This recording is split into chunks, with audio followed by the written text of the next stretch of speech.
The markets reacted strongly today following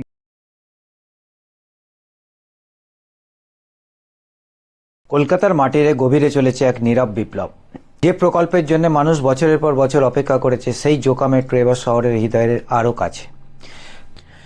প্রায় 600 টনের দৈত্যাকার boring মেশিনের নাম দুর্গা 1 বছর নিরবিচ্ছিন্ন পরিশ্রমের পর পৌঁছে গেল ভিক্টোরিয়া মেমোরিয়াল স্টেশনে। এটা কি শুধু একটি যন্ত্রের অগ্রগতি, নাকি দক্ষিণ কলকাতা ও দক্ষিণ 24 পরগনার যোগাযোগ ব্যবস্থার এক নতুন অধ্যায়ের সূচনা?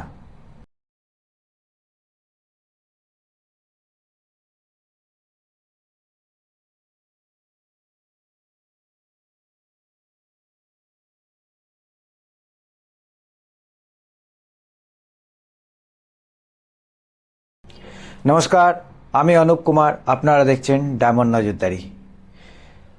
আজকে যে ব্যাপারটা নিয়ে আমরা আলোচনা করতে চলেছি সেটা হচ্ছে জোকা মেট্রো পূর্ণ প্রতিস্থাপন। চলুন এই ভিডিওর মাধ্যমে আমরা জেনে নেব জোকা মেট্রোর এখনকার কাজের কি খবর। তারপর একটানা প্রায় 1700 মিটার মাটির নিচে সুড়ঙ্গ ঘুরে অবশেষে ভিক্টোরিয়া মেমোরিয়াল স্টেশনে পৌঁছেছে এই অত্যাধুনিক টিবিএম বা টানেল বোরিং মেশিন, যার নাম দুর্গা। এই বিশাল যন্ত্রের দৈর্ঘ্য প্রায় 100 মিটার, ওজন প্রায় 600 টন আর পরিধি 6.6 মিটার। মাটি কাটার পাশাপাশি একই সঙ্গে কংক্রিটের রিং বসিয়ে নিরাপদ সুড়ঙ্গে তৈরি করতে এগিয়ে চলেছিল এই যন্ত্র। সবথেকে বড় কথা, শহরের ব্যস্ত রাস্তা, ঐতিহাসিক স্থাপনা এবং হাজার হাজার মানুষের দৈনন্দিন জীবনকে প্রায় কোনো প্রভাব না ফেলেই এই কাজ সম্পূর্ণ হয়েছে। যারা এই এলাকার নিত্য মানুষ ছিলেন তাদের কাছে কোনোদিনই এই ব্যাপারটা নিয়ে নলেজ ছিল না যে এর মাটির নিচে এত বড় একটা কাজ ধীরে ধীরে এগিয়ে চলেছে। লাখো লাখো মানুষ এই এলাকায় নিত্যযাত্রী, কিন্তু তারা কোনোদিন জানতো না যে কিভাবে এই মেট্রোর কাজটা এগিয়ে চলেছে।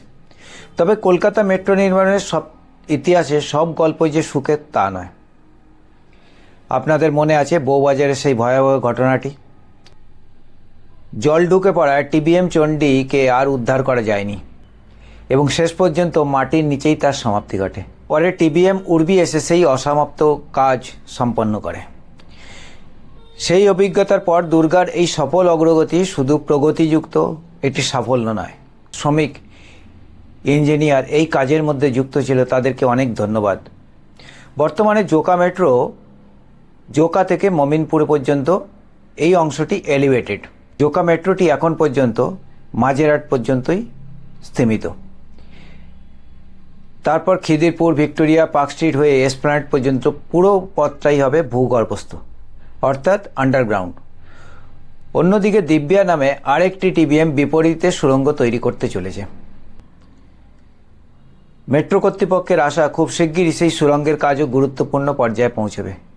দক্ষিণ 24 পরগনার লোকেদের একটা বড় সরকারের কাছে আবেদন ছিল যে জোকা মেট্রোটা ডায়মন্ড হারবার পর্যন্ত সম্প্রসারণের জন্য, যদিও সেই ব্যাপারে এখনও কোনো সরকারের অনুমোদন এসে পৌঁছয়নি। জোকা মেট্রো সম্পূর্ণ হয়ে গেলে বেহালা, জোকা এবং আশপাশ এলাকার লক্ষ লক্ষ মানুষের যাতায়াতের অনেক সহজ হয়ে পড়বে। যে সমস্ত মানুষরা নামখানা, কাকদ্বীপ, ডায়মন্ড হারবার থেকে ডেইলি কলকাতায় তাদের অফিস কাচারি এবং কাজের জন্য যেতে হয়, তাদেরকে এই জায়গাটার জন্য অনেকটা ইজি হয়ে যাবে। আপনার কি মনে হয় ভবিষ্যতে কি এই মেট্রো একদিন ডায়মন্ড হারবার পর্যন্ত পৌঁছানো উচিত? ভিডিওটি ভালো লাগলে লাইক করুন, শেয়ার করুন এবং কলকাতার প্রতিটি বড় আপডেট সবার আগে পেতে ডায়মন্ড নজরদারি চ্যানেলটিকে সাবস্ক্রাইব করতে ভুলবে না। আমি অনুপ কুমার, আবার দেখা হবে পরবর্তী প্রতিবেদনে।